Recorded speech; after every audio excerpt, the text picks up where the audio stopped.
નમસ્કાર મિત્રો, science of લર્નિંગમાં આપ સૌનું હાર્દિક સ્વાગત છે. હમણાં 2 મે 2025ના રોજ ભાવનગર રોટરી ક્લબ દ્વારા મને એક વ્યાખ્યાન આપવા માટે આમંત્રણ આપવામાં આવેલું. એ વ્યાખ્યાનનો વિષય બહુ જ સરસ રહ્યો, વ્યાખ્યાન પણ સરસ રહ્યું. એ વિષય હતો ક્લેરિટી હૈ તો શ્યોરિટી હૈ. આપણે સૌ જાણીએ છીએ કે જે લોકો આત્મવિશ્વાસથી ભરેલા છે, એકદમ સટીક નિર્ણય લઈ શકે છે,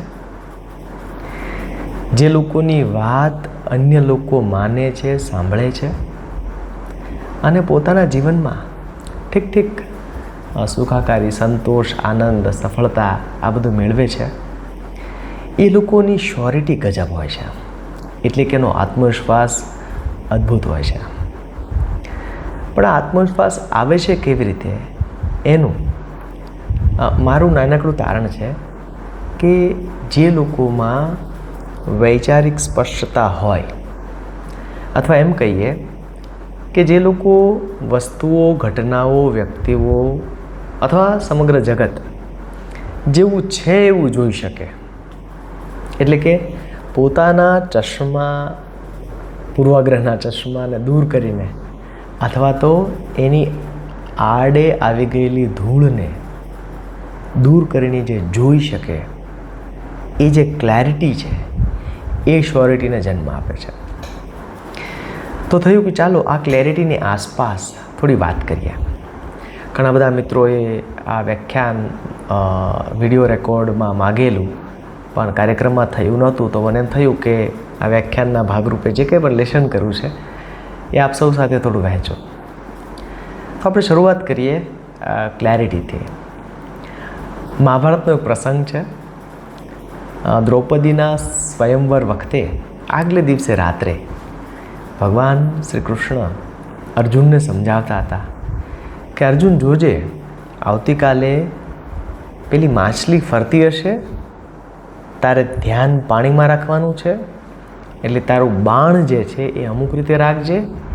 આવી બધી સૂચના એક સારા મેન્ટર તરીકે, માર્ગદર્શક તરીકે આપી રહ્યા હતા. તો અર્જુન કે, હું આટલો મોટો બાણાવીર છું, પણ મારી સાથે તો સ્વયં ઈશ્વર છે. એટલે કહે છે કે આ બધું હું કરીશ તો તમે શું કરશો ભગવાન? કૃષ્ણ કહે છે, હું એ કરીશ જે તારાથી નહીં થાય. એટલે વળી પાછું અર્જુનને એમ તો એક, ઓહો, એવું શું છે જે દુનિયાનો શ્રેષ્ઠ ધનુર્ધારી નહીં કરી શકે? ભગવાન શ્રી કૃષ્ણએ સ્માઇલ સાથે કહ્યું કે બધું જ્યારે ફરતું હોય ને, ત્યારે હું તારી દ્રષ્ટિને સ્થિર રાખીશ. મિત્રો, મને એમ લાગે છે કે ભગવાને ક્લેરિટીની વ્યાખ્યા આપી છે. અત્યારે આપણે એવા જગતમાં જીવી રહ્યા છીએ કે જેમાં બધું જ ચલિત, પરિવર્તનશીલ, ગતિશીલ છે, અને એ ગતિશીલતાની ગતિ વધી રહી છે. જેમ કે પ્રતિ સેકન્ડ ઇન્ટરનેટ પર 4.66 મિલિયન ટીબી ડેટા અપલોડ થાય છે. વિચાર કરો, જીબીની ટીબી ડેટા અપલોડ થાય છે. આ બધો જ ડેટા આપણે કોઈને કોઈ રીતે કન્ઝ્યુમ કરીએ છીએ, એનો ઉપભોગ કરીએ છીએ. એવું કહેવાય છે ને કે અન્ન તેવો ઓડકાર. એવી જ રીતે સોશિયલ મીડિયા, ખાસ કરીને મલ્ટિપલ સ્ક્રીન્સ, એક તરફ ટીવીની સ્ક્રીન શરૂ હોય, એક તરફ મોબાઈલની સ્ક્રીન શરૂ હોય, એક તરફ સ્માર્ટ વોચની સ્ક્રીન શરૂ હોય, કોઈ ટેબ્લેટ કે કિન્ડલની સ્ક્રીન શરૂ હોય. આ બધી સ્ક્રીનનું એક એ જે અન્ન છે અથવા એ જે ખોરાક છે, એની એક નિશ્ચિત અસર આપણા સૌના બ્રેઇન પર, આપણા પરસેપ્શન ઉપર, આપણા જોવાના દૃષ્ટિકોણ ઉપર પડતી હોય છે. એટલે પણ ઘણી બધી વખત આપણે અમુક વસ્તુને સારી, સુંદર ગણતા હોઈએ છીએ. તો હમણાં નેટફ્લિક્સનો એક રિપોર્ટ બહાર આવ્યો છે. એણે કહ્યું કે અમારા જે યુઝર્સ છે, જે લોકો ખૂબ બધી વેબ સિરીઝ નેટફ્લિક્સ પર જુએ છે, એમાંના 35% એવા છે કે જે અમુક સીન રિવાઇન્ડ કરીને જુએ છે. હવે આપને નવાઈ લાગે કે રિવાઇન્ડ શા માટે કરવાનો સીન? તો એટલા માટે કરવાનો, મેં જે અગાઉ કહ્યું કે માણસ ટીવીમાં એડ આવે એટલે મોબાઈલ જુએ છે, વળી પાછું મોબાઈલમાંથી ટીવીમાં જાય છે, ત્યાંથી સ્માર્ટ વોચમાં જાય છે. આમ કરવામાં એને મૂવી સાથેનો ટ્રેક રહેતો નથી, એટલે એને રિવાઇન્ડ કરવું પડે. સમજવા જેવું છે કે આનાથી આપણી એકાગ્રતા ઘટી છે અને હજુ ઘટી રહી છે. જો એકાગ્રતા ઘટે તો આપણે કોઈ પણ કામ એ ગુણવત્તાસભર ન કરી શકીએ. એટલે આ જે મલ્ટિપલ સ્ક્રીન જે છે અથવા ઓવરડોઝ ઓફ સોશિયલ મીડિયા જે છે એ આપણી ક્લેરિટીમાં ધૂળ નાખે છે. આપણને ખબર જ ના પડે કે કેમ આપણે પહેલાં ખૂબ કામ કરતા હતા, આપણો મૂડ હતો બરાબર, ને હવે આપણે 30 સેકન્ડ સુધી પણ એક રીલને જોઈ શકતા નથી. એવું તો શું થયું? ક્લેરિટીમાં ગોબો પડ્યો. તો આ જે ક્લેરિટી જે છે એનું બીજું ઉદાહરણ જો કોઈ હોય, સુંદર ઉદાહરણ, તો એ મહાત્મા ગાંધીજી છે. મેં આ પ્રસંગ ક્યાંક સાંભળ્યો છે કે 1915માં બાપુ જ્યારે ભારત આવ્યા અને એમને એમના ગુરુએ કહ્યું કે તમે પહેલાં દેશ ફરો, જુઓ, જાણો શું ચાલે છે. તો બાપુ મુંબઈમાં ફરી રહ્યા હતા. એવામાં 10-12 અંગ્રેજ ઘોડે સવાર સૈનિકો આવ્યા, બધાના હાથમાં બંદૂક છે. અને આપણે જાણીએ છીએ કે બાપુ ભારત આવ્યા એ પહેલાં એમની ખ્યાતિ આવી ગયેલી, એટલે અંગ્રેજોને ખબર પડી ગયેલી કે એક એવો માણસ છે કે જે આપણને હેરાન કરે છે અને કરશે.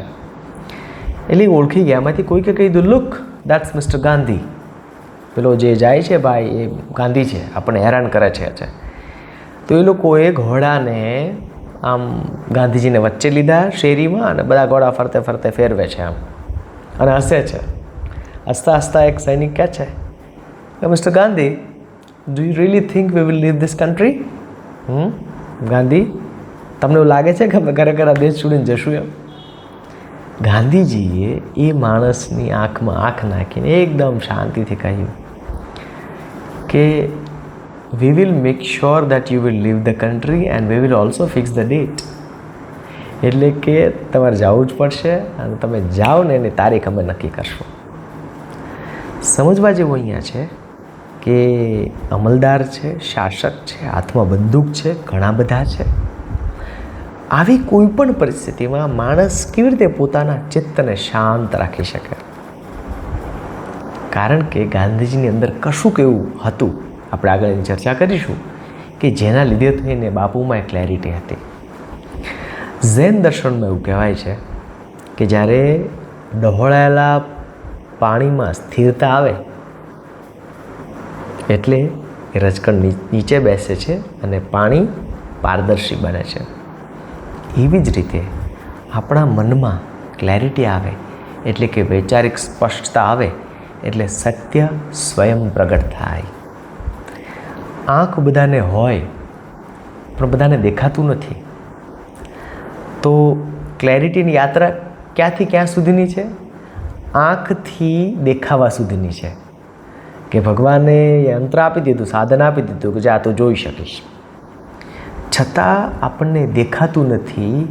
આપણને અદૃશ્ય તાણાવાણા દેખાતા નથી, જગતના, સમાજના, સંબંધોના, આપણા પોતાના. એનું કારણ મને એવું લાગે છે કે આપણી ક્લેરિટી ઓછી છે. જો એક વખત આ ક્લેરિટી આવી જાય ને તો શ્યોરિટી આવશે.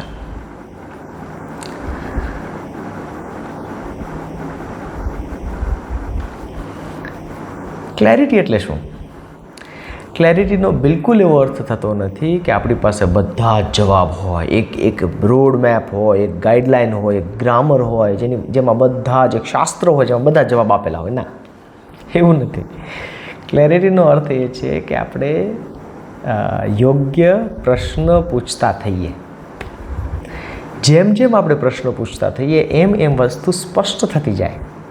સમજવા માટે કોઈ પૂછે આપણને, કોઈ આપણને કહે છે કે આપણે પછી મળીએ એમ, તો આપણે જ્યારે પૂછીએ છીએ ક્યારે મળીએ છીએ, ક્યાં મળીએ છીએ, કોની સાથે મળીએ છીએ, શા માટે મળીએ છીએ, મળતી વખતે કાંઈ લાવવાનું છે સાથે નોંધ કરવા માટે, આ બધા જેમ જેમ પ્રશ્નો પૂછાતા જાય એમ આપણી ક્લેરિટી વધતી જાય અને કોઈ પણ પ્રકારનું કમ્યુનિકેશન ગેપ રહે નહીં. તો ક્લેરિટી એટલે બધા જ જવાબો નહીં, ક્લેરિટી એટલે જોરદાર પ્રશ્નો. આ ક્લેરિટીના કેટલાક ફાયદાઓ છે. ક્લેરિટીનો પહેલો ફાયદો એ છે કે જે માણસમાં ક્લેરિટી હોય ને એને વાત કરતા આવડે. એ વાત કરે ત્યારે આપણે કાન દેવાનું અને મન દેવાનું મન થાય, કારણ કે એ સમજીને બોલે છે, વિચારીને બોલે છે, યોગ્ય શબ્દની પસંદગી કરીને બોલે છે, ગોઠવીને બોલે છે. આવું કરવા માટે થઈને મગજમાં પણ ઘણું બધું સ્થિર હોવું જોઈએ. તો ક્લેરિટીથી આ ફાયદો થાય અને સારા કમ્યુનિકેટર્સ બનીએ છીએ ત્યારે આપણા સંબંધોની ગુણવત્તા તો સરસ થાય જ છે, પણ આપણે વ્યક્તિગત અને વ્યાવસાયિક જીવનમાં પણ ઉત્તરોત્તર પ્રગતિ કરીએ છીએ. તમે જો all the good leaders, most of the good leaders, જેટલા પણ લીડર્સ છે એમાં આ એક ગુણ બહુ સરસ હોય છે, પોતાની ટીમને સમજાવી શકે વાત. તો એટલા માટે આ ક્લેરિટી જરૂરી છે.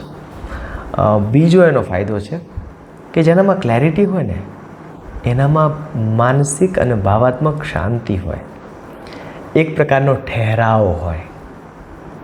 એને ઉતાવળનો હોય, આમ હળબડાટીમાં નિર્ણય નહીં લે, એ જરા વિચારીને ને ઠરેલ ભાવ સાથે કામ કરતા હશે. તો આ શાંતિ જોતી હોય તો પણ એનો રસ્તો ક્લેરિટીવાળી ગલીમાંથી જાય છે. ત્રીજું છે, જે સ્પષ્ટ વિચારી શકે ને એ બહુ ઝડપથી નિર્ણય સત્તા ઉપર આવે. એટલે કે જો તમારે યોગ્ય નિર્ણય લેવાની યોગ્યતા પ્રાપ્ત કરવી હોય તો આ ક્લેરિટીને ધીમે ધીમે વિકસાવવી પડશે.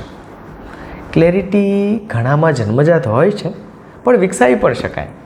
આપણે જોઈશું આગળ કેવી રીતે વિકસાવી શકાય. તો નિર્ણય સત્તા એટલે તમે જુઓ ઘણા બધા આપણા જે બોસ હોય છે, લીડર્સ હોય છે, આપણે ઘણી વખત આશ્ચર્ય થાય કે આનામાં આટલી ગજબની નિર્ણય શક્તિ કેમ છે. કારણ કે એ નિર્ણય લેતી વખતે જવાબદારી લે છે, અને જ્યારે તમે નિર્ણય લો છો, જવાબદારી લો છો, ત્યારે ક્લેરિટી સાથે ફ્રીમાં આવે છે.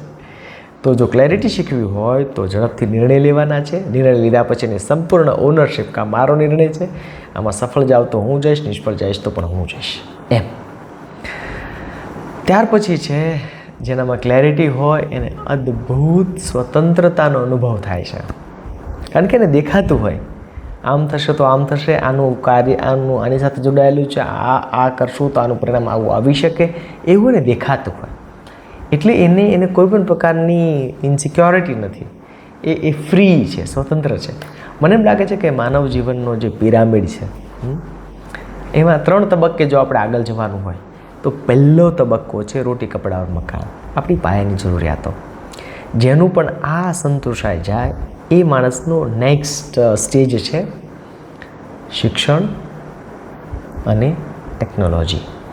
આ બેને મળે એટલે એ ત્રીજા સ્ટેજમાં જવા માટે તૈયાર થઈ જાય. કારણ કે શિક્ષણ અને ટેકનોલોજી છે ને એને ઘણી બધી વ્યાવસાયિક મોકલાશ કરી આપે છે. છેલ્લો તબક્કો બહુ અગત્યનો છે. છેલ્લા તબક્કામાં માણસને 2 જ વસ્તુ જોઈએ, એક સારું સ્વાસ્થ્ય અને બીજી સ્વતંત્રતા. આપણા બધાની કદાચ આ જ દોડ છે. તો એ દોડમાં પણ જો ક્લેરિટી હશે તો બહુ ઝડપથી ત્રીજામાંથી બીજામાં અને બીજામાંથી પહેલામાં જઈ શકાશે. ક્લેરિટી હોય તો આપણે સારું આયોજન કરી જ શકીએ. આ દુનિયામાં અત્યારે કેટલા બધા મોટા પ્રોજેક્ટ ચાલી રહ્યા છે. ઇવન આપણા વ્યક્તિગત જીવનમાં પણ તમે જુઓ તો જો સરસ આયોજન લખીને કરતા હોઈએ તો અડધા પ્રશ્નો એ લખતી વખતે જ આપણી સામે આવે. તો જેટલા વિદ્યાર્થીઓ આ વાતને સાંભળી રહ્યા છે, જેટલા સ્ટાર્ટઅપમાં જોડાયેલા વ્યક્તિઓ છે, અથવા કોઈ પણ નવી શરૂઆત કરવાની જેમની ઈચ્છા છે, એમને વિનંતી છે કે ક્લેરિટી માટે લખવું જરૂરી છે.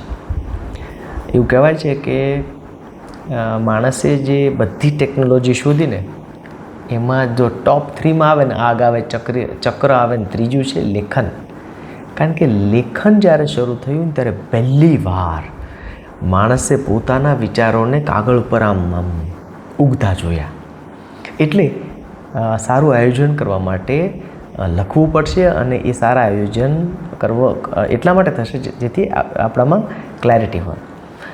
અને છઠ્ઠું મને એમ લાગે છે, છઠ્ઠો ફાયદો ક્લેરિટીનો એ છે કે clarity gives maturity and maturity gives clarity. બંને જે સ્પષ્ટ વિચારી શકે એનામાં પરિપક્વતા આવે. એક પ્રકારનું પીઢ માણસ લાગે કે હા, જે પંચમાં પૂછાય, આપણે એવું કહેવાય ને કે ભાઈ એને પંચ પૂછીને કામ કરે છે. શા માટે? કારણ કે એનામાં ક્લેરિટી છે, એ મેચ્યોર છે, એ પરિપક્વ છે. એને બીજાની પરિસ્થિતિમાં પોતાની જાતને મૂકતા આવડે છે. તો કેટલી સરસ વાત છે. તો ક્લેરિટી આ 6 વસ્તુઓ આપણને આપે છે. પણ જો ક્લેરિટી ન હોય તો કેટલાક લક્ષણો છે આપણે આપણામાં પણ જોઈ શકીએ, બીજામાં પણ જોઈ શકીએ. જે માણસમાં ક્લેરિટી ન હોય, નંબર 1, એ વ્યક્તિ ડરેલી હોય, એનામાં અજંપો હોય, એની આંખો સ્થિર નહીં હોય, એને સતત એમ તો આ કરી લો, તે કરી લો, આ કરી લો, તે કરી લો, દોડ ભાગ, નાસ ભાગ, અને સતત આપણને એનામાં એક પ્રકારનો ફફડાટ જોવા મળે છે.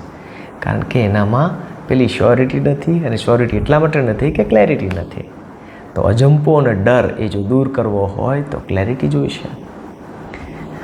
બીજું, એનામાં યોગ્ય સમયે નિર્ણય ન લઈ શકવાની એક કુટેવ પડી જાય છે, જેને અંગ્રેજીમાં પ્રોક્રાસ્ટિનેશન કહેવાય છે, કે પછી કરશું, કાલ કરશું, સોમવારે, 1 તારીખે.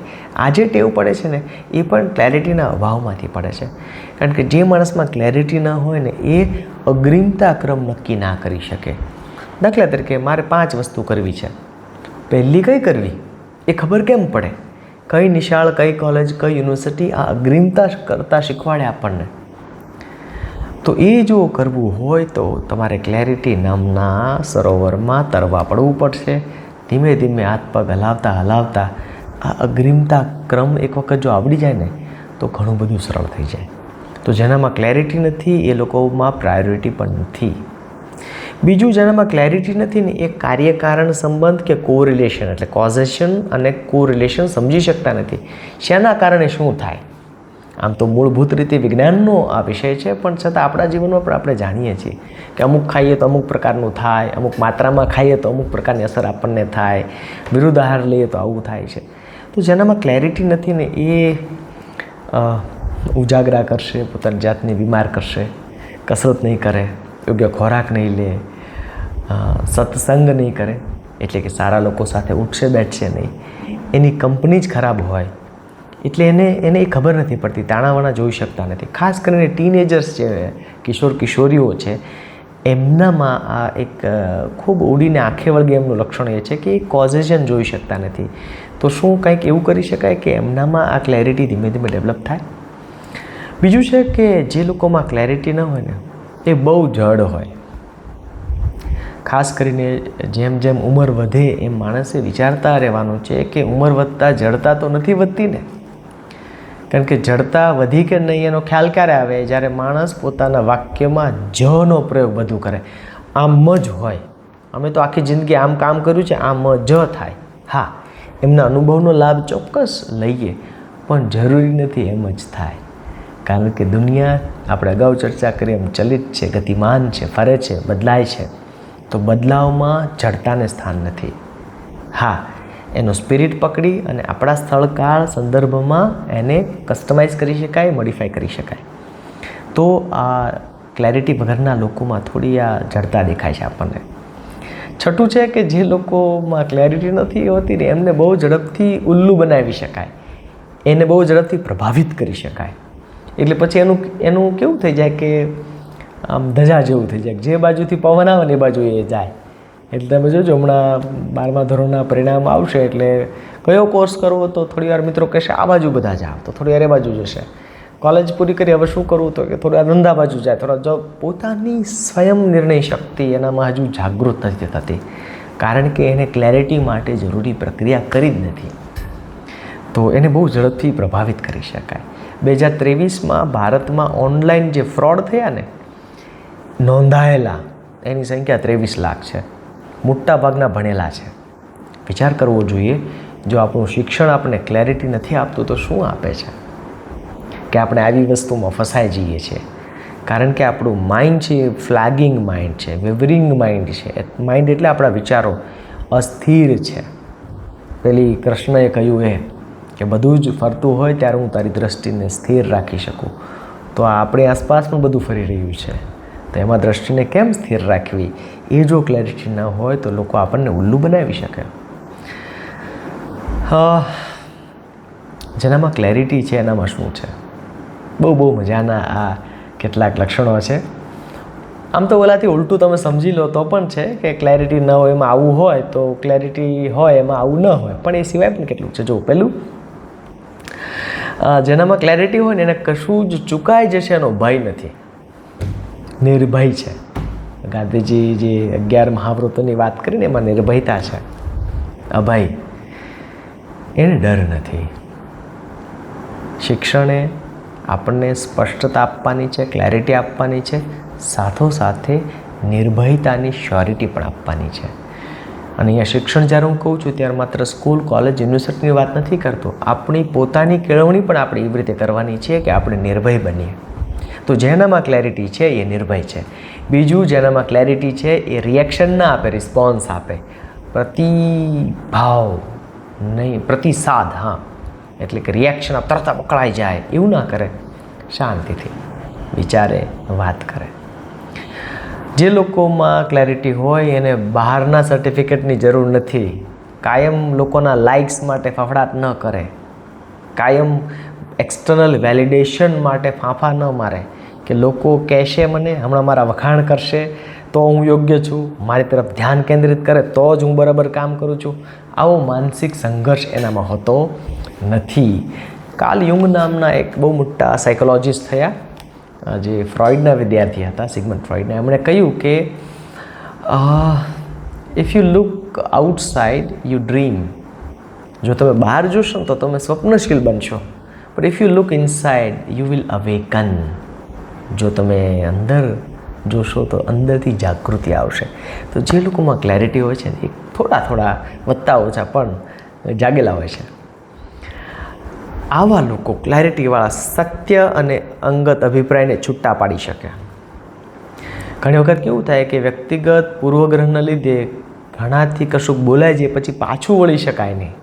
એને સત્ય સમજાઈ ગયું હોય, ફેક્ટ ખબર પડી ગઈ હોય, પણ મેં બોલી દીધું તો બોલી દીધું, ભાઈને બોલ દે તો બોલ દિયા. એવી પરિસ્થિતિમાં માણસો મુકાતા હોય છે ને હેરાન થતા હોય છે ને બીજાને કરતા પણ હોય છે. તો સતત જોયા કરવું પડે કે હું જે કહું છું એ સત્ય છે કે મારો અંગત અભિપ્રાય છે. ત્યારબાદ પાંચમું, જે લોકોમાં ક્લેરિટી હોય ને એ લોકો એક્સ્ટ્રીમિસ્ટ ના હોય, એટલે કે અંતિમવાદીના વલણ ના હોય. એટલે શું, કાં તો બ્લેક અને વ્હાઇટ આમ જ જગત હોય ના, જગતમાં પ્રકાશ અને અંધારાનું મિશ્રણ થાય એવો સંધ્યા સમય પણ હોય છે, ગ્રે એરિયા પણ હોય છે. એટલે અંતિમવાદીને બદલે તટસ્થતાથી મૂલ્યાંકન કરીને કેટલું છે, કેટલા ટકા છે, કેટલું પ્રમાણ છે, આવા પ્રશ્નો જ્યારે પૂછાવા લાગીએ આપણે ત્યારે ક્લેરિટી આવે. છઠ્ઠું, આવા લોકો પોતાના મૂલ્યોમાં સ્થિર હોય. સરદાર વલ્લભભાઈ પટેલ જેવા 562 રજવાડા ભેગા કરનાર માણસને કોઈ કે તો ઓફર કરીએ છે ને કે સરદાર સાહેબ આ થોડાક પૈસા લઈ લો ને મારું રાજ મારી પાસે રહેવા દો. ના, પોતાના મૂલ્યોમાં સ્થિર છે, કારણ કે એકદમ પારદર્શી જોઈ શકે છે કે હું જે કરું છું એની અસર ક્યાં થાય છે. પોતાના મૂલ્યમાં, ઇંગ્લિશમાં જેને કહેવાય છે two stand on once on truth. જે લોકો ક્લિયર હોય છે એ દર વખતે તાજો ઉકેલ શોધે. એને તાજો ઉકેલ શોધવાનો એક રોમાંચ હોય છે, એને મજા પડે, એને એનો નશો હોય છે. સ્ટોક કબાટમાં ભરી રાખેલા ઉકેલ દર વખતે વાપરે નહીં, કારણ કે આ તો ક્લિયર માણસો છે, આ તો તાજગીથી થનગનતા નાચતા લોકો છે. આને જૂનું કશું ન ચાલે. આ રૂઢિવાદી નથી, આ જડ નથી. નદીમાં ગંદુ પાણી ના હોય ને વહેતી નદીમાં તમે જુઓ તો એકદમ ફ્રેશ પાણી જ્યાં કરતું. તો જે લોકો ક્લિયર છે એ વહેતી નદી જેવા છે. જે લોકો ક્લિયર હોય ને પોતાના પોતે જ્યારે નિષ્ફળ જાય ત્યારે એની જવાબદારી પોતે લે કે હા આ મારી ભૂલ થઈ, આના લીધે થઈને હું નિષ્ફળ ગયો, અથવા આ ઘટનામાં પોતાનો દોષ શોધી કાઢે. ગાંધીજીની જેમ કંઈ પણ ઘટના ઘટે તો મારો ક્યાં વાંક છે એવું જેને જોતા આવડે એની અંદર ક્લેરિટીનો દીવો થાય અને દ્રષ્ટિમાં અજવાળું થાય. આટલી વાત કર્યા પછી મને એમ લાગે છે કે ચાલો આપણે વાત કરીએ કે હવે આ ક્લેરિટી આવે કેવી રીતે. તમને એમ થાય કે બધી વાત સાચી, અમે જોઈ લીધું ક્લેરિટી કોને કહેવાય, ક્લેરિટી ન હોય તો શું થાય, ક્લેરિટીના ફાયદા કેવા, ક્લેરિટી ધરાવનાર માણસોના લક્ષણો કેવા હોય. પણ આ ક્લેરિટી આવે કેવી રીતે? તો પહેલું એ છે કે ક્લેરિટી વિશેનો વિડીયો જોવાથી ક્લેરિટી આવે નહીં. ક્લેરિટી વિશેના પુસ્તકો વાંચવાથી ક્લેરિટી આવે નહીં. ક્લેરિટી તો કામ કરતાં કરતાં આવે. આપણે સામાન્ય કહેવતોમાં પણ કહીએ છીએ ને કે કામને શીખવે. જ્યારે આપણે કામ કરીશું ને ત્યારે ભૂલ પડશે એટલે આપણે નિષ્ફળ જઈશું, એટલે આપણને નવો રસ્તો મળશે કે અચ્છા આમ નહોતું કરવાનું. ટોમસ આલ્વા એડિસનનું બહુ જાણીતું છે કે ભાઈ બલ્બની શોધ વખતે 1000 વખત હું નિષ્ફળ ગયો, એમ નથી, મને 1000 રસ્તાઓ ખબર પડી કે આ રસ્તે બલ્બ ન થાય. કેટલી સરસ વાત. જેટલા પણ મહાન લોકો થયા છે આ સૃષ્ટિ ઉપર, એ બધા કામ કરતાં કરતાં ક્લેરિટીને એમણે પ્રાપ્ત કરી છે. શાંતિથી બેસીને આંબે જોયા કરીએ કે હમણાં કેરી આવશે, એમ કેરી આવતી નથી. એના માટે તો ખાતર પાણી આપવા પડે, અને ખાતર પાણીને એ જેવું ધ્યાન રાખીએ ને તો ક્યારેક આપણે ખબર પણ ન પડે ને માથે ટપ દઈને કેરી પડે. આ છે ક્લેરિટી. આ છે ક્લેરિટીનું પરિણામ. આપણને ખબર પણ ન પડે કે આપણી આસપાસ સદવિચારો અને સાધુ પુરુષો અને સારા લોકો અને સારી ઘટનાઓ આપોઆપ મેગ્નેટની જેમ ગોઠવાતી જાય. કેમ? કારણ કે આપણે એના ઉપર ધ્યાન નથી રાખ્યું, એ બધી કેરીઓ છે. આપણે તો આપણી ક્લેરિટીને વધારવા માટે કામ કરતા ગયા અને અમે ચાલતા ગયા. એ જે વાત છે એ ક્લેરિટીનો પાયો છે. એટલે ક્લેરિટી ક્યારેય વિચારવાથી આવતી નથી. ગમે તેટલા ક્રિટિકલ થિંકિંગના કોર્સ કરી નાખો, પુસ્તકો વાંચી નાખો, જ્યાં સુધી એને અમલ ન કરીએ ત્યાં સુધી પ્રોબ્લેમ છે. આપણે શાસ્ત્રોમાં પણ કહ્યું છે કે ક્રિયા વગરનું જ્ઞાન ભારરૂપ છે. તો પહેલો રસ્તો આ છે ક્લેરિટી માટે કે જે ક્ષેત્રમાં કામ કરવું છે એમાં આજથી નાનકડી શરૂઆત કરો, બેબી સ્ટેપ શરૂઆત કરો. ભલે ને ધંધાનો વિચાર આવે છે, પણ એ વિચારમાં કોઈ દી ધંધો નહીં થાય. ઇનફેક્ટ અમુક સમય પછી તો તમને એમ લાગવા લાગશે કે નથી કરવો. હવે તમારું બ્રેઇન તમને એવા કારણો આપશે કે શા માટે ન કરવું જોઈએ. માટે ક્લેરિટી જો જોતી હોય તો કામ શરૂ કરી દો, તો ધીમે ધીમે ક્લેરિટી આવશે. બીજું મારું સૂત્ર એવું છે, પ્યોરિટી, ક્લેરિટી અને શ્યોરિટી. શ્યોરિટી શેમાંથી આવે? ક્લેરિટી શેમાંથી આવે? પ્યોરિટીમાંથી. પ્યોરિટી એટલે તમારી અંદરની પવિત્રતાને વધારવાની છે. આપણા સૌની અંદરની પવિત્રતા વધારીએ. અંદરની પવિત્રતા વધારવી એટલે શું? તો કે સૌનું ભલું ઈચ્છીએ, આપણા પ્રતિસ્પર્ધીનું પણ ભલું ઈચ્છીએ. કોઈ સાથે વાત કરવા જઈએ ને ત્યારે અંદર છુપો ઉદ્દેશ્ય ના હોય, હિડન એજન્ડા ના હોય કે આને આમ ચાલાકીથી આમ વાત કરું તો મારું કામ નીકળી જાય. કદાચ એકાદ બે વખત કામ નીકળી પણ જાય, પણ એ કાયમી નથી. એની સૌથી ખરાબ અસર એ થાય કે આપણને ચાલાકીની ટેવ પડી જાય. પછી આપણે ઈચ્છીએ તો પણ આપણે સાચો રસ્તો ન લઈ શકીએ. એટલે પ્યોરિટી વધારવી પડે. હવે પ્યોરિટી વધે કેવી રીતે? આત્મચિંતન, આત્મશોધન, સારા પુસ્તકોનું વાંચન, સારા લોકોની સંગત, નીતિવાન લોકો સાથેનો સંગ, એ આપણને ક્લેરિટી તરફ લઈ જશે, પ્યોરિટી તરફ લઈ જશે. ત્રીજું બહુ મજાનું છે, જો તમે તમારી ભાષાને સમૃદ્ધ કરો ને તો પણ ક્લેરિટી આવે. જુઓ, આપણા વિચારોનો સંબંધ આપણી ભાષા સાથે છે. જો ભાષા બરાબર ગોઠવીએ ને તો વિચારો બરાબર ગોઠવાય. હું જ્યારે ભાષા ગોઠવવાનું કહું છું ત્યારે હું એમ બિલકુલ કહેતો નથી કે વ્યાકરણ શીખી જઈએ અને શુદ્ધ ઉચ્ચારણ શીખી જઈએ. ના, જે બોલીમાં બોલવું તમે તાર બગડાટી બોલાવો, તમારી માતૃભાષામાં જવા દો, થવા દો. પણ ભાષાનું વૈવિધ્ય, જે શબ્દો બોલાય છે, જે ઘટના થાય છે, એનું નિરૂપણ કરવા માટે જો યોગ્ય શબ્દ પાસે હોય તો આપણે એ અનુભવને એકદમ નક્કર ફર્સ્ટ હેન્ડ જીવી શકીએ. અને એ જે ફર્સ્ટ હેન્ડ કહેવાય છે ને એ જ ક્લેરિટી છે. આ ભાષા જે છે ને એ આપણા વિચારોને સુગ્રથિત કરવા માટેનું પાયાનું સાધન છે. શું આપણે ભાષા વગર વિચારી શકીએ? વિચારો તો. આ વિચાર પણ તમારે ભાષામાં કરવો પડશે. માતૃભાષામાં ભણવાનો આગ્રહ એટલા માટે છે કે માતૃભાષાનું શબ્દ ભંડોળ અન્ય ભાષા કરતાં વધારે હોય. તમે ગુજરાતીમાં બનાવો, વિચારો જોઈએ, આકાશ, નભ, ગગન, વ્યોમ, કેટલા બધા શબ્દો મળે છે. હવે ઇંગ્લિશમાં વિચારો તો તમારે એનું વર્ણન કરવા માટે એક ચોક્કસ બારીકાઈનો જો ફરક કાઢવો હોય તો જુદો શબ્દ જોશે. જો તમને બારીકાઈ ખબર છે પણ શબ્દ નથી તો તમે એનું વર્ણન નહીં કરી શકો. વર્ણન નહીં કરી શકો એટલે વિચારો ગોઠવાશે નહીં, વિચારો ગોઠવાશે નહીં એટલે ક્લેરિટી નહીં આવે. એટલે વૈવિધ્યસભર વાંચવું પડે. આપણે પોતાના જ ફિલ્ડનું વાંચ કરીએ એનાથી તો માયોપિયા ઊભો થાય. એટલે આમ રેસના ઘોડામાં ડાબલા નાખ્યો સીધું જ દેખાય. સાયન્સવાળાને સાયન્સનું જ દેખાય, કોમર્સવાળાને કોમર્સનું દેખાય, એન્જિનિયરિંગને એન્જિનિયરિંગ દેખાય, આર્ટ્સવાળાને આર્ટ્સ દેખાય. એમ નહીં. આ દુનિયા તો વૈવિધ્યનો ઉત્સવ છે. એના માટે દરેક ક્ષેત્રનું વાંચીએ, જેટલું વંચાય એટલું. પણ જરા આપણી જાતને ફ્લેક્સિબલ રાખીએ, લચીલી રાખીએ તો મજા પડશે. જે લોકોનું હોમવર્ક બરાબર હોય ને એનામાં ક્લેરિટી આવે. મિટિંગ કરવા જઈએ છીએ તો 5-10 વસ્તુ લખેલી હોય આપણી પાસે. ક્યાંક બોલવા જઈએ તો એક સરસ મજાની સ્ક્રિપ્ટ હોય આપણી પાસે. ભલે એમાંથી જોઈએ ન જોઈએ વાત ગૌણ વસ્તુ, પણ એ જ્યારે લખો છો ત્યારે મનમાં જે થાય છે ને એ ક્લેરિટી છે, એ આયોજન છે. તો ક્લેરિટી શીખવા માટે હોમવર્ક અને જર્નલિંગ, ઘણા બધા લોકો વહેલા ઉઠીને જર્નલ કરતા હોય છે. એટલે શું, આજે કરવાના 3 કામ 1, 2, 3 લખી લે. એટલે શું થાય, લખતી વખતે મગજ છે ને તાળું મારતું જાય. Okay, done done done. પછી આખા દિવસ દરમિયાન આપણે રિમાઇન્ડ કરાવે એટલે ભૂલી ના જઈએ. આપણે ક્લેરિટીનો દુશ્મન છે ભૂલી જવું. જો ભૂલવું ના હોય તો આ હોમવર્ક પાકું કરવું પડે.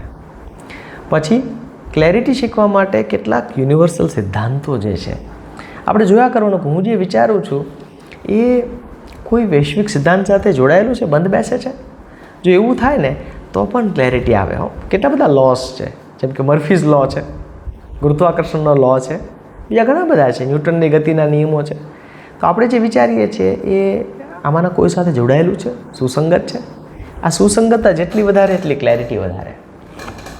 ત્યારબાદ છે જ્યારે આપણે આપણામાંથી નીકળી જઈએ, એક સમૂહને આપણી ઓળખનો ભાગ બનાવીએ, દુનિયાને આપણી સાથે જોડીએ, પ્રકૃતિને આપણી સાથે જોડીએ, આ બ્રહ્માંડને આપણી સાથે જોડીએ અને તાણાવાણા આપણે ખબર પડે કે ઓહ, આ બધું તો એકમેક સાથે જોડાયેલું છે. આ જોડાણની સમજ જે છે ને એ આપણને ક્લિયર બનાવે છે. તમે વિચાર કરો, કીડિયારું શા માટે પૂરવાનું, કૂતરાને રોટલો શા માટે, કે ગાયને ઘાસ શા માટે આપવાનું, કે પક્ષીને ચણ શા માટે આપવાનું. આ ઇકો ફ્રેન્ડલી લાઈફસ્ટાઈલની જે વાત આપણે અત્યારે કરીએ છીએ એ તો કેટલા વર્ષોથી આપણે જાણીએ છીએ. આપણે ત્યાં બધા દેવી દેવતાઓના વાહન માટે પક્ષીઓ, પ્રાણીઓ છે. શા માટે છે? કેમ કે આખરે એક જ આત્મા છે, વિશ્વાત્મા એક જ છે અને આ બધું કનેક્ટેડ છે. તો અત્યારે કેટલાક જે નવા પુસ્તકો આવી રહ્યા છે એ બધું સમજાવે છે. સિક્રેટ છે, લો ઓફ એટ્રેક્શન છે, વિઝ્યુલાઇઝેશન છે, પાવર ઓફ વિઝ્યુઅલ. આ બધું શું છે? આ બધું અલ્ટિમેટલી એ જ દર્શાવે છે કે everything is connected to everything else. Quantum ફિઝિક્સમાંની બહુ બધી વાતો છે કે આપણે જે કણમાંથી બનેલા છીએ એ કણો આખા બ્રહ્માંડમાં ફેલાય છે ને પ્રત્યેક કણ બીજા કણને અસર કરે છે. તો જે મેં અગાઉ કહ્યું એમ બીજાનો વિચાર આપણે આવવા લાગે. ગાંધીમાં જે વાત હતી ખાસ એ શું હતી? તો કોઈ ગરીબ માણસને કપડાં વગર જોવે છે તો પોતાના કપડાનો ત્યાગ કરવો, એ જે કરુણા જે છે, કમ્પેશન જે છે, સહાનુભૂતિ જે છે અથવા તાદાત્મ્ય જે છે એ ક્લેરિટીનું બીજ રોપે છે માણસમાં. વળી એને હમણાં ન્યુરોલોજીએ પણ ટેકો આપ્યો છે. ન્યુરોલોજી કહે છે કે આપણા સૌના મગજમાં એવા ન્યુરોન્સ હોય છે આપણા કપાળના આ ભાગમાં કે જેને મિરર ન્યુરોન્સ કહેવાય છે. મિરર ન્યુરોન્સ એટલે કે શું, સામેની વ્યક્તિને પીડામાં જોઈને આપણને એમ થાય કે ઓહો બિચારાને દુઃખ કેવું થયું, નહીં અરેરાટી થઈ જાય, આંખમાં આંસુ આવી જાય. તો એ શું થયું, આપણી અનુકંપા કેમ જાગી? કારણ કે એના ન્યુરોન્સ આપણા ન્યુરોન્સ સાથે કનેક્ટેડ છે. એટલા માટે એના ભાવો આપણા ભાવો સાથે કનેક્ટેડ છે. ઇવન પ્રાણીઓને દુઃખમાં જોઈને આપણે દુઃખી થઈ જઈએ છીએ, વ્યથિત થઈ જઈએ છીએ. અને ઘણા ઉદાહરણો છે. આપણે ક્રોંચ પક્ષીનું ઉદાહરણ તો રામાયણને જેની પ્રેરણા આપી વાલ્મીકીને, એનું ક્રોંચનું રુદન છે. તો મિરર ન્યુરોનની વાત છે, અનુકંપાની વાત છે ને એકબીજા સાથે બધું જોડાયેલું છે. એ ભાવ આપણામાં જાગે તો પણ ક્લેરિટી આવે એવું મને લાગે છે. વિશ્વના મહાન 2 દાર્શનિકો ઇમાન્યુઅલ કાન્ટ અને બર્ટનાર્ડ રસેલ બંને એવું કહ્યું કે ક્લેરિટી એ લોજિકનો વિષય નથી, મોરાલિટીનો વિષય છે. ફરી વખત, ક્લેરિટી એ તર્કનો વિષય નથી, નીતિનો વિષય છે.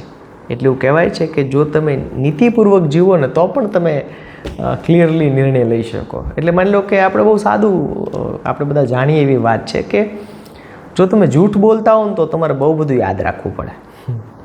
કોઈ એક વ્યક્તિને કંઈ ખોટું કીધું છે તો આપણે યાદ રાખવું પડે કે ત્રીજી વ્યક્તિ એની સાથે મળશે તો મારે એને આ વાત નથી કહેવાની, કારણ કે આને આ વાત કીધી છે.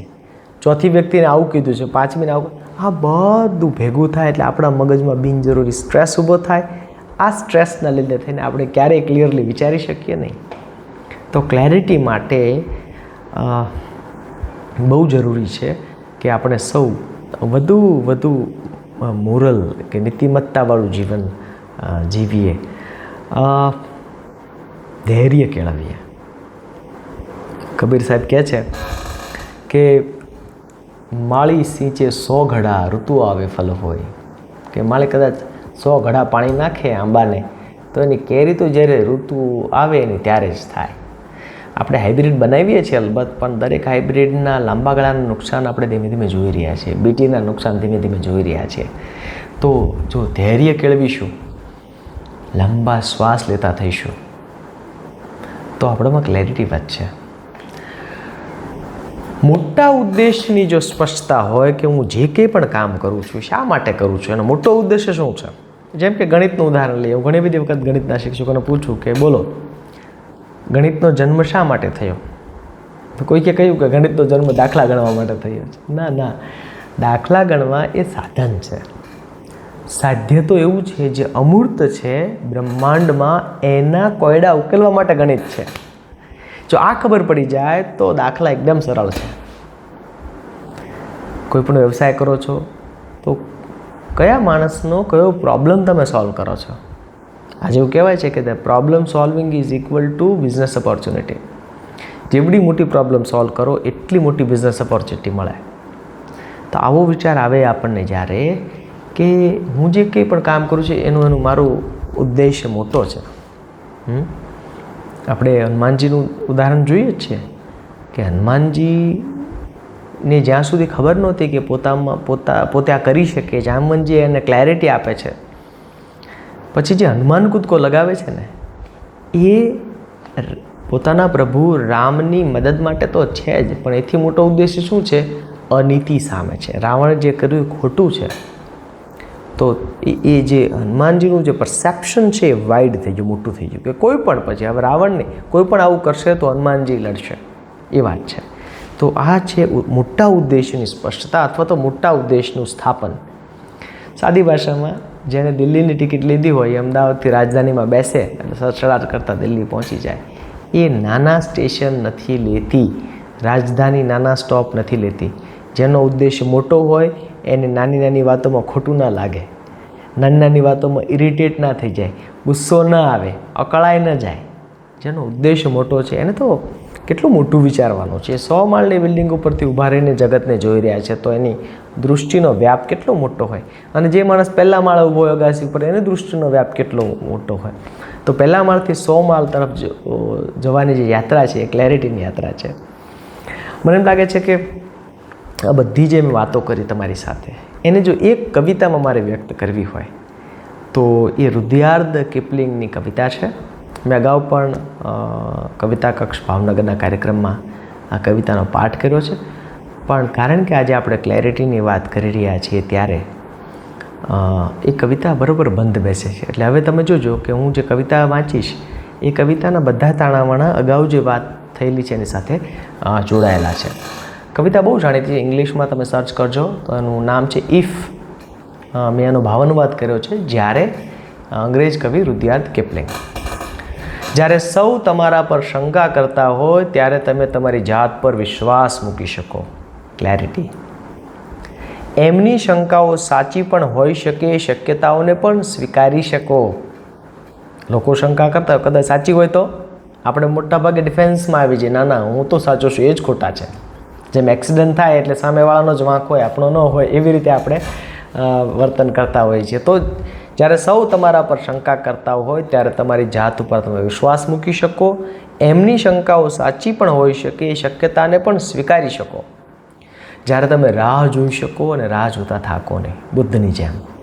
જ્યારે તમારા વિશેના જૂઠ સાંભળતા થાકો નહીં અને એમાં જોડાવ નહીં. કોઈ જૂઠ કહેતું હોય તો પછી આપણે સેલ્ફ ડાઉટમાં પડી જાય, ના એની વાત સાચી, હું જેવો છું, એમાં જોડાવ નહીં. જ્યારે તમને નફરત મળતી હોય છતાં પણ તમે કોઈને ધિક્કારો નહીં. ન્યૂટનની ગતિનો ત્રીજો નિયમ જે છે, આઘાત અને પ્રત્યાઘાત સરખાને સામસામે દિશામાં લાગે છે, એનો અહીંયા છેદ ઉડે છે કે તમે કરો, મને નફરત કરો, પણ હું તમને ધિક્કારીશ નહીં. ન સમય વેર વેરથી. જ્યારે તમે સપનાઓ જોઈ શકો પણ એમને માથા પર સવાર ન થવા દો. ગોલ એક ગોલ અચીવ કરો, આમ કરો, તેમ કરો, ના, જીવન એ સૌથી મોટો ગોલ છે. ખુશ રહેવું, પ્રસન્ન રહેવું એ જ મોટો ગોલ છે. બાકી બધો એનો નાનો ભાગ છે. એ સમજીએ તો જ્યારે તમે સપનાઓ જોઈ શકો પણ એમને માથા પર સવાર ન થવા દો. જ્યારે તમે વિચારી શકો પણ વિચારોને તમારો અંતિમ ધ્યેય ન બનવા દો. પાશ્ચાત્ય જગતના બહુ મોટા થિંકરે એવું કહ્યું કે I think there four I એમ. પાશ્ચાત્ય જગત આમ પણ વિચારોને બહુ પ્રાધાન્ય આપે છે. આપણે તો એવું નથી. આપણે તે તો મન, બુદ્ધિ, ચિત્ત, ભાવ, અહંકાર, કેટલા બધા લેવલે આપણું અસ્તિત્વ વહેંચાયેલું છે. તો વિચાર એક નાનકડી વાત છે, પણ એ કહે છે કે વિચારોને અંતિમ ધ્યેય બનવા દેવાનું નથી. જ્યારે તમે જય અને પરાજયનો સામનો કરી શકો, બંનેનો. લોકો પરાજયનો સામનો તો કરી શકે, પણ જયનો સામનો કરતાં હજી બહુ લોકોને આવડતું નથી. આગળ કહે છે જ્યારે તમે જય અને પરાજયનો સામનો કરી શકો અને બંને ઢોંગીઓને સમાન ગણી શકો. જો બંને ઢોંગી છે, ભગવદ્ ગીતા, ફળની અપેક્ષા નથી રાખવાની. બંને ઢોંગી છે, કોઈ પણ પ્રકારનું ફળ. પ્રોસેસ જ મહત્ત્વની છે, પરિણામ નહીં. જ્યારે તમે ટોળાની વચ્ચે ઊભા રહીને પણ તમારા મૂલ્યો અખંડ રાખી શકો. આપણે કહ્યું two stand on once on truth, પોતાના મૂલ્યો પર અખંડ રહેવું. ટોળા મેજોરિટી ગમે તે કહેતી હોય, તમને સત્ય લાગે છે તો ઊભા રહો એના પર, જુઓ શું થાય છે. જ્યારે તમે રાજા મહારાજોની વચ્ચે રહો પણ સામાન્ય માણસનો હાથ છોડો નહીં. અનટુ ધીસ લાસ્ટ રસ્કિન, સર્વોદય, અંત્યોદય, ગાંધીજી, વિનોબા. જ્યારે તમને દોસ્ત કે દુશ્મન દુઃખ ન પહોંચાડી શકે, વળી ભગવદ્ ગીતા, અનાસક્તિ, બંનેમાંથી કોઈ દુઃખ ન પહોંચાડી શકે. જ્યારે બધા તમારી સાથે હોય પણ વધુ પડતા નહીં. જ્યારે કોઈ અક્ષમ્ય ઘડીથી તમે થોડા દૂર ઊભા રહી શકો, બહુ દુઃખનો પહાડ તૂટી પડે ત્યારે તમે થોડાક આમ ડિસ્ટન્સ મેન્ટેન કરી શકો. ત્યારે આટલું બધું કરશો ત્યારે શું થશે? ત્યારે આ પૃથ્વી અને એમાં રહેલું સઘળું તમારું બનશે. અથવા હું એમ કહું, તમે પોતે જ પૃથ્વી બની જશે. ત્યારે આ પૃથ્વી અને એમાં રહેલું સઘળું તમારું બનશે અને એથી આગળ તમે માણસ બનશો. તો જો આપણે પ્યોરિટી, ક્લેરિટી અને શ્યોરિટી આ ત્રણેયનો સમુચ્ચય કરીને માણસ બનવાની ઘટનાને જો સેલિબ્રેટ કરવી હોય તો આ એનું એક સરસ મજાનો કાવ્ય છે. મને એમ લાગે છે કે આ ક્લેરિટી વિશેની આ વાતો જે છે એ મેં જે થોડું કંઈક હોમવર્ક કર્યું એના ભાગરૂપે આપ સૌ સાથે વહેંચી છે. આશા છે આપ સૌને એમાં રસ પડ્યો હશે. Thank you so much.